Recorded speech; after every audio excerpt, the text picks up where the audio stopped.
എല്ലാ കൂട്ടുകാർക്കും നമ്മുടെ ചാനലിലേക്ക് സ്വാഗതം. ഫിസിക്സിൻ്റെ പുസ്തകം നിങ്ങൾക്ക് എല്ലാവർക്കും കിട്ടിയെന്ന് ഞാൻ വിശ്വസിക്കുന്നു. പാഠഭാഗങ്ങളെല്ലാം നമുക്കിന്നൊന്ന് പരിചയപ്പെട്ട് നോക്കാം. പാർട്ട് 1-ൽ ആകെ 4 ചാപ്റ്ററാണുള്ളത്. അതിൽ ഒന്നാമത്തെ പാഠഭാഗമാണ് സൗണ്ട് വേവ്സ് അഥവാ ശബ്ദതരംഗങ്ങൾ. ഈ പാഠം നിങ്ങൾ 9ാം ക്ലാസ്സിൽ പഠിച്ചതാണല്ലേ? കഴിഞ്ഞ വർഷം 10ൽ സൗണ്ട് വേവ്സ് ഇല്ലായിരുന്നു. പക്ഷേ നിങ്ങൾ 9ൽ പഠിച്ചതാണ്. അതിൻ്റെ കണ്ടിന്യൂഷനാണ് ഈ പാഠം. കുറച്ചും കൂടി അഡ്വാൻസ്ഡ് ആണ്. ഇനി അടുത്ത പാഠം ലെൻസ് എന്ന പാഠഭാഗമാണ്. കഴിഞ്ഞ വർഷവും ഈ പാഠം തന്നെയായിരുന്നു കുട്ടികൾക്ക് പഠിക്കാനുള്ളത്. ഈ പാഠത്തിൽ മിററിനെ കുറിച്ചൊക്കെയാണ് പഠിക്കുന്നത്. കോൺവെക്സ് ലെൻസ്, കോൺകേവ് ലെൻസ്, ഇങ്ങനെയുള്ള ലെൻസുകളെ പറ്റിയോ അവ നിത്യജീവിതത്തിൽ നമ്മൾ ഉപയോഗിക്കുന്നതിനെ പറ്റിയുമൊക്കെയാണ് ഈ പാഠഭാഗത്തിലുള്ളത്. പൊതുവെ സിമ്പിളായ പാഠമാണ് ഇത്. ഇനി നമുക്ക് 3ാമത്തെ ചാപ്റ്റർ നോക്കാം.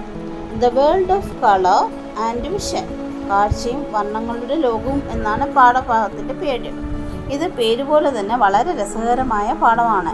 വളരെ ഇമ്പോർട്ടൻറ്റുമാണ് ഈ പാഠം. വളരെ നമുക്ക് ഇൻട്രസ്റ്റിംഗ് ആയിട്ട് തോന്നും. അതായത് കളറുകളെ പറ്റിയും മഴവില്ലിനെ പറ്റിയുമൊക്കെയാണ് ഈ പാഠത്തിൽ പഠിക്കുന്നത്. ആകാശത്തിൻ്റെ നീല നിറം, ഇതൊക്കെയാണ് പഠിക്കുന്നത്. ഇനി നമുക്ക് 4ാമത്തെ പാഠം നോക്കാം. Magnetic effect of electric current അഥവാ വൈദ്യുതിയുടെ കാന്തിക ഫലം എന്നാണ് പേര്. കഴിഞ്ഞ വർഷവും ഈ പാഠം തന്നെയായിരുന്നു ഉള്ളത്. എക്സ്ട്രാ ആയിട്ട് ഈ വർഷം സൗണ്ട് ബോക്സിനെ പറ്റിയൊക്കെ പഠിക്കാനുണ്ട്. ഡെയിലി ലൈഫിൽ നമ്മൾ കാന്തങ്ങൾ ഒരുപാട് ഉപയോഗിക്കാറുണ്ട്. അതുകൊണ്ട് തന്നെ ഈ പാഠം വളരെ ഇമ്പോർട്ടൻ്റ് ആണ്, വളരെ ഇൻട്രസ്റ്റിങ്ങും ആണ്.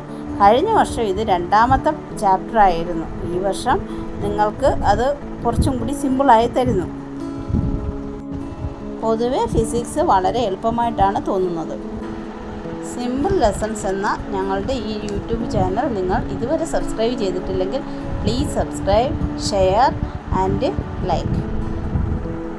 Thanks for watching.